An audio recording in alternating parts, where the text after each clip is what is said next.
Hi, it's Dr. Elizabeth Baus with Integrated Health Solutions, and today I want to share a little bit about something I hear commonly from patients. When we're doing rehab, it's very often for low back pain, but not always. And that is a lot of times in workout situations, people are given advice to keep their belly kind of like hollowed or exhale during the harder part of the exercise. And I just want to make sure everybody knows that that's really not correct. It's based on some old research that has sort of been proven that activates transverse abdominis, but isn't activating like the entire core. And so really you want to be bracing, which is more of an inhaled position. And that's safer for your back. It sort of buttresses your lumbar spine from the inside.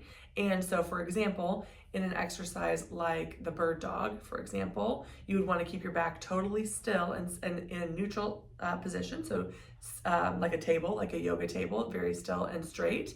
And then inhale, brace, and raise your arm and your leg. Okay. Or like with a kettlebell, you would be inhaling on the swing, not exhaling on the swing. And that will, in and of itself, help prevent some injuries. But also on the rehab side, you're really activating a lot more of core. So you have better activation, you have a lot of protection because of that inspired position, pushes on the spine from the inside. And so if you're doing something with like more weight, it keeps you sort of from buckling. And you can see that this is kind of proven true at the extremes. Weightlifters who are lifting really heavy weight, especially Olympic weightlifters, inhale and they actually don't exhale until they drop the weight. They'll kind of like, they call it sip the air at the top of the movement, because if they fully exhale, they're way more likely to buckle. I mean, they're just that close to the physiologically the top of what they can do.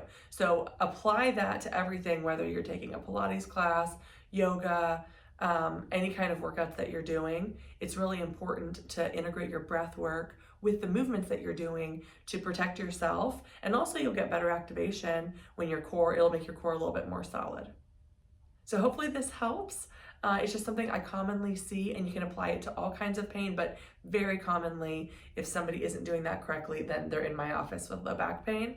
And if you know to do it the right way, a lot of times you can skip low back pain and keep moving well. For more tips like this one, like and follow our page.